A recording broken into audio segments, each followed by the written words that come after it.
Last Stand. And here is your host, Brian Custer. That's right. It is The Last Stand. I'm Brian Custer. We bring you the biggest names in the sport. You know, joining me today is the best when it comes to the sport of boxing, trainers. He is the 2022 Boxing Writers Ring Magazine Trainer of the Year. He's none other than Derrick James. DJ, back on The Last Stand. How are you? Happy to be here, man. Very fortunate. Happy to be here. Man, finally on the cusp of making history here. Right. You got to air Again. Again. Yeah. But this is something that he's talked about a lot, wanting to be the undisputed. You tell me why. Everyone looks at Bud Crawford, pound for pound, best fighter in the world, knockout percentage. He's stopped everybody he's faced. Why Errol Spence winning this fight?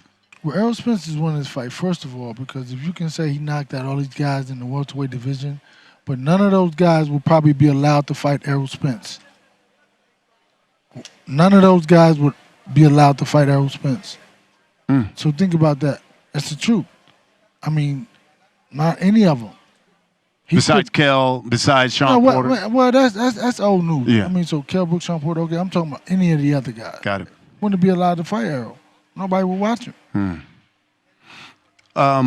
So you think resume alone and everything that he's been through, what Errol's, I'm talking about walking through the fire, so to speak, to get to this point, that means something in a fight of this magnitude. I'm not going to talk about the resume. I'm just going to say this, is that Errol fought champions. He fought everybody he fought to make this happen. He's the reason why it's happening, because regardless of what he said, Derrick, you can't hide. What are we hiding from?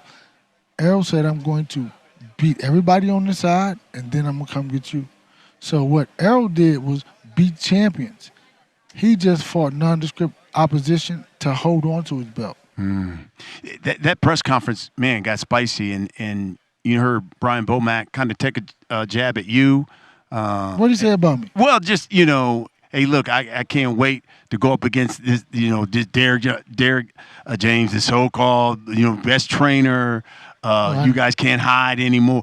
It almost you get envy and jealousy. I was going to say you get a sense that he feels that he's being disrespected, or maybe people have not respected him enough for what he's done with Bud Crawford. I think that, put it like this, he feels a certain way about me, right? But I'm a real guy.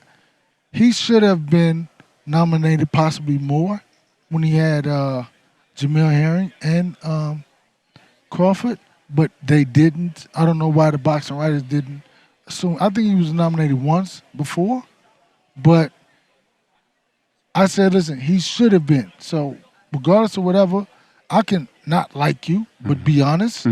I could not like how you come at me, but be honest. I could fight you, but be honest. And so he should have been, and I think that maybe he feels as if they probably disrespected him or whatever, or just really overlooked him.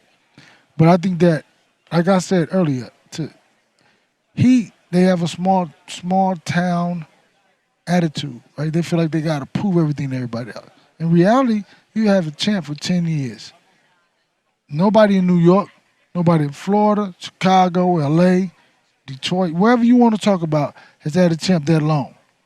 So you don't have anything to prove to anybody. But it's the level of insecurity within you that feels like you have to. Because listen, I'm at only one in the world with that 2 unified champs, undisputed. Jamel's been the champ for 7 years. Errol's been the champ for 6 years. I go to New York. I don't care about that. I mean, what am I going to do? They're not doing what I'm doing. Yeah. So I don't have to prove anything. I know who I am. I think that they feel as if they've been overlooked. And in certain circumstances, they have been. I believe so. But I think at the same time, I think that you don't have anything to prove to anybody, because you're here now. Yeah. And you've had a champ for 10 years. And y'all been able to do it, did with Jamil Herring for like a year or two. I mean, that's good. That's beautiful. But I mean, I don't know. You listen, you're such an expert in this sport. You've looked at a lot of video when it comes to Bud Crawford. You know everything that Errol can do. Based on that, in your opinion, this fight comes down to what? I think the fight comes down to Errol being smart, Errol being consistent. I mean, and for him to be victorious, he has to be consistent. I mean, I think he can wake up in the middle of the night, be himself, right? But I think Crawford has to be the one has to be more than he has shown. I just believe that. I mean, you know what I'm saying? I think he's a great fighter, but I think that Errol has to be consistent, and Crawford has to be just as consistent. What is it that separates Errol Spence Jr. from Bud Crawford, in your opinion? I think that Errol's fortitude. I'm thinking Errol, his resilience, he feels like he got to get back, right? He's not going to be. He always has something to prove. And listen, just like with us, think about this. Everybody in this space has been doubted. We're the underdog. Listen, I don't care about that, because the people who are placing us as the underdog don't live the life we live. They probably wish we did. The betting odds, those people in the behind or whatever, they're not living like us. Crawford, what do y'all? They don't have nothing to prove to nobody. We don't have anything to prove to anybody. Come out here, fight the fight we know we're gonna fight, and be successful. That's it. Why do you think that? Why do you think? I mean, you have the unified champion. He's got 3 of the belts. Why do you think he's the underdog? Is it because people look at the car accident and they say, "Oh, I don't know if he's all the way back," things of that nature, that they have him as the underdog? I just think that people think that Crawford can do more. I mean, I think that people like the Flash.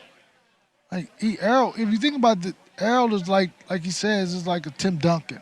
Very boring, but he gets the job done. Nobody likes to stick him. Nobody can hold him. Right. So so the thing about it is, they like the Flash. Man. Everybody likes the Flash. Everybody likes the things that glitter, right? But the guy who's consistently, what do you say? Larry Bird has the 3-pointer. That's all he needs. Errol Spence is basic. That's all he needs. What does this say about Errol Spence Jr.? He beats Bud Crawford and becomes the first undisputed welterweight champion of this 4-belt era. What does this say about him as a fighter? Well, I don't live my life with an if, but we're gonna get you right. So when he beats him, it'll just prove that he set out to do what he said he was going to do. What he said he was going to do. He said he was going to be the undisputed welterweight champion of the world. He's got 3 of the belts, and you can't be so close and not get what you came to get. So he's going to take it, snatch it, whatever it takes, he's going to get it. Derrick, what makes you so successful? I heard you in the All Access say, I'm not just a trainer, I'm also a teacher. What makes you so successful? Well, I think that because I first of all, I removed myself from the equation, meaning that I never referenced what I used to do to my fighters, what I used to do as a fighter to them. So, because in that place, it's like we're in competition. And they're like, what? You can say I can't. I said, no, I would never say that. So for me, it's like more about just doing my best to be healthy, doing my best to be fit, to be able to push these guys to another level. And I have to push myself to another level. But I think at the same time, you have to be able to be in the moment and go in there and not be a trainer, but a teacher, meaning that I don't like trainers yell at people, right? Coaches yell, trainers get you in shape, and teachers do both of those and teach. So that's the difference. See what I'm saying? So I have to be able to go in there and be conscious and focus on what am I going to attain today with him? What am I going to do with him today? What am I going to make him think about? And that's the key element, not working him out. If you work him out, just get him in shape. I remember the last time we had this conversation, there was rumors that Anthony Joshua was interested to join the camp. Right. Now he's part of the camp. Right. You've already had a fight. Right. What's it been like? He's a hard worker, man. He's a guy who won't even go to the fight because he's working out, doing therapy. Like, he works out hard, does therapy. I mean, he's really, like, to see what he does on a consistent basis to go out and fight, and people say he doesn't want to fight, then, man, you're crazy. Like, if you knew what he did, like, he stays in the house doing therapy, cryo, everything all day. So his whole thing is just boxing. And that's amazing to see, like, he's in Dallas. He hadn't seen his son. He hadn't seen his parents. Nothing. He's just, like, all 100% in. I remember when we had that conversation and you were talking about him, and I say from an outside at that time, You know, what happened to Anthony Joshua? You said maybe, listen, you just maybe from what you saw at that time, you said confidence. Maybe he's a guy who probably needs to get his confidence back. Now that you've been with him, you've had one fight with him, you got another one coming up with Dillian White. 2 weeks, yeah. Has he gotten that confidence back? Do you think we'll see Anthony Joshua, the heavyweight champion Anthony Joshua, like we used to in the past? I think we will. I think that it's a process, but I think that at the same time, he is gradually getting better. I mean, you'll be able to see it in the fight with the punches that he throws, how his understanding of what I need him to do. And so in the first fight, he fought the exact fight I wanted him to fight. And so he's that guy. Like all these guys, Jamel, Errol, Frank, they all do their best to fight the fight that we set out. And that's really what it's about, because you think about winning is one thing, but I wanted to be won the way that we prepared to. Mm. So, I mean, that's what it is. And with Joshua, he's doing that. He's passing with flying colors. When did you get the phone call from Ryan Garcia? Because Ryan Garcia is now – how did that come about? So what happened was Ryan – one night I get a text, and one day I get a text, and I don't know what happened. I went home, and I looked at my iPad, and I'm like, what? And I just kind of saw something, and I just kind of didn't look at it. And then my wife was getting her eyebrows arched. And I drove her to the place for some reason. So she's like, I said, I think Ryan Garcia texted me. She's like, what? She said, you should hit him back. I was like, I get around to him. I got some stuff to do. And so later that afternoon, we text back and forth and made it happen. Mm. Talk to me about Ryan Garcia. What was the main thing that he wanted and the reason why he chose you? And when you looked at him, because obviously you've seen the Tank fight and you've seen him fight before, what was the thing Derrick James says, this is what I need out of you going forward to be a part of my stable? Well, I hadn't only seen him fight but like maybe once or twice. Just like with Joshua, I only seen him fight once or twice. But it's all about a relationship and building relationships, right? Because I think that the better relationship you have with these guys, the more they understand you as an individual, and they know that you're really with them. And so with Ryan, I just think it's more about the relationship. I mean, we go to dinner together, we kind of hang out. He's always hugging. I mean, and I think that you have to be what they need you to be, right, to get the best out of them or the most out of them. So I think that he learns, he's understanding, he's very intelligent, he's very truth-telling. And so that's the thing about him, Joshua, Errol, Jamel. I mean, they're all, Frank, I mean, that's what they do. They really kind of want to be who you want them to be.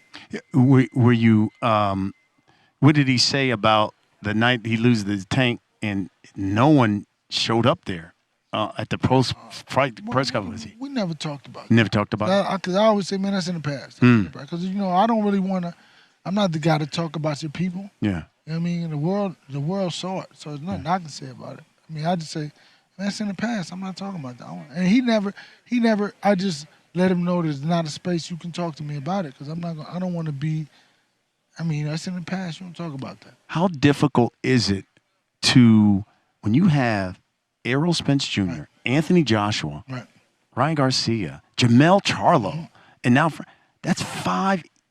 Really, you got elite guys, right. Different person. How is it hard to manage them, their personalities, because they're all so very different? You got to be therapists. You got to be a lot of stuff. Right. You have to be a lot of. It's very exhausting. But what happens is that I have my time in my office. I go in my office. I sit down. I may watch a video of a fight, watch whatever to kind of escape, and then go back out. So it's like I have to be able to reset, go back out, reset, and go back out. So it's like it's cool. It's an amazing idea, right? But it's a job. Yeah. It's like it sounds cool, but it's a job. It's a real job. I certainly would be remiss if I didn't. You got Jamel Charlo taking on Canelo. Right. 2 undisputed fighters. Right. He's got an opportunity to make history, right, become undisputed in another weight division. Right. And 2, by the way. Talk to me about this challenge, because people are like, they thought it was Maul that was going to be. Right. All of a sudden, they're like, Mel going up 2 weight divisions? Right. How do you see this fight? I think Canelo Alvarez is an amazing fighter. I think that he's at the top of his game. I think that, he's been very consistent, and so just as Jamel. I think that you'll see really, Canelo was going to bring out the best in Jamel. Because if not, hey, you got to bring out the best in the fighter. And I think that I would hope that, but maybe, he might not. Because, Canelo may think that I've been fighting these bigger guys. Mhm. What is he going to do to me? Right. Right? So I think that, you kind of, you just never know what his own personal perspective is. But for Jamel, the best fighter in himself has to come out. Yeah, and people will probably say, Mel, is he big enough for Canelo? Big enough? It's like, it's only weight. And what I mean by that is like to say that it's only weight because like Canelo was a 154-pounder also. And this is the thing about it. He's gotten bigger, not taller. He's still 5'7", 5'8", whatever he is. He's still that. He's just heavier. And so Jamel has the longer reach. Jamel, has the athleticism. I think he just has to be able, we have to put it all together in perspective and the game plan to where we just, maximize what our strengths are. Are you going to add anybody else to this? No, I'm retired. That's it? You're locking it off at these 5, huh? It's 5. That's it. I'm done. Like when I'm saying I'm done. Yeah. My nonprofit. Yeah. Derrick James Family Foundation. That's all I'm doing. That's what I'm doing. People don't realize, you've said this in the past, that you're not going to be in this fight game for like long time. I'm talking about being a trainer. Yeah, you said and you're talking about recent, like it may be like 5 years or something. And you may say that's it. Whenever Ryan or Frank's like they're done, I'm out. Wow. I'm because it's like it's so hard. You got to think about this. You're taking power punches from Errol, Jamel, Anthony Joshua. Yeah. Frank can punch. Ryan can punch. So it's like you take all that, and it's like managing those situations. Which all the situations are good. It's never the fighter. Yeah. Right? But it's like, yeah, man. You just kind of like, I wanna be more in my community, and do more for the kids, opposed to like I've done it for the fighters. Now it's more about hands-on for the kids in my community, the kids I grew up in, all over in Dallas, Oak Cliff, my area, all over the city. It's like you gotta, you have obligation. This is all part of the plan to be able to do this on this stage, but then take that and implement it into, the inner city. Ryan Garcia, Rolly Romero said, I want to fight Ryan Garcia. Right. Ryan Garcia said, that's a fight I want. You see that as his next fight? I am not a psychic, but if I would say I would want that fight also. I think that you got two guys that really want each other, and that could be possible, and I think that would be dope. That for them to go, you got 3 world champions, hey, that's a good thing. Do you see Frank Martin? He's at 135. Tank Davis is ruling that division. Right. Don't get me wrong. Devin Haney's the undisputed champ, but many believes he's going to move up. You think Frank Martin, a world champ, future world champion? I think that, yeah, he is. Yeah, he's got what it takes. No doubt. I think that it's all a process. It's like fight by fight by fight by fight. I think that you face up with different situations. So when you face the guy who has everything, you've seen that before 20 times. So Crawford going to that, and Errol fighting this guy, this guy. To where you fight Chris Algieri, which I was gonna say something about that, but no, I won't. But you fight Chris Algieri, who's a great fighter, and you fight Kell Brook, you fight Leonard Bundu, you fight Sean Porter, Mikey Garcia, Danny Garcia.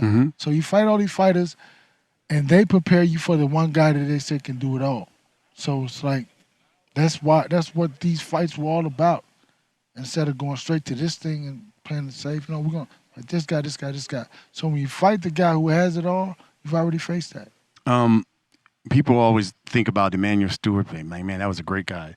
Dundee, phenomenal. Right. Am I sitting next to the next best, greatest trainer in boxing? I think that I won't say that. I'll just say that my personal goal was always to be the best version, to be my best and to do my best. And being my best and doing my best got me to a particular point. I think that it could be possible. Listen, when you think about this, Emmanuel Stewart was somewhere off in the space for me in Dallas, right? Because I had right down the street, we had Gorman Jim, Dave Gorman, and Paul Reyes, Paul had Donald Curry, he had Rockin' Robin Blake, he had Stevie Cruz, he had I forget the light heavyweight champ, Gene Hatcher. Mm-hmm. So we had 4 champs all at the same time. So, yeah, we talk about, but in Texas and Fort Worth, I'm talking about Paul Reyes, who's still alive. I'm talking about Dave Gorman, because that was like 40 miles from Dallas and Fort Worth. So I think Emmanuel Stewart was amazing. And I love what he did with all the fighters, but like we had the same thing like right down the street. And people kind of are remiss. They don't really think about it. They don't talk about it. Just like I said, listen, I love Paul Reyes. But just like I can say good stuff about Bomac and what they should have did for him or did to him or whatever, I can say stuff, especially I'm going to say somebody I care about, I like. All right, we'll wrap it up with this. We call it the last stand, and on this section of the show, I'm going to ask you a series of questions. You just give me the first thing that comes to your mind. You ready? Right. Who's the better trainer, you or Bomac? Derrick James. Mm-hmm. He has 4 other guys with him, so it's like that's a different situation. But come on. Is Derrick James the best trainer of this generation? I don't care to be. I just care to be the best version of myself, like I said earlier. I mean, I don't want to say I'm better than everybody else, but I'm not going to say nobody else better than me. That's just the reality of life. But so I'll say I want to be the best version of myself. Errol Spence becomes the undisputed welterweight champion of the world.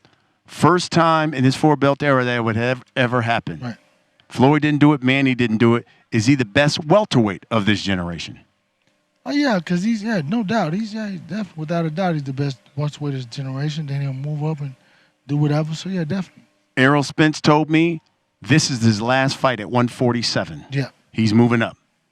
Biggest fight for him in the future, going forward, after this, you think? I don't know.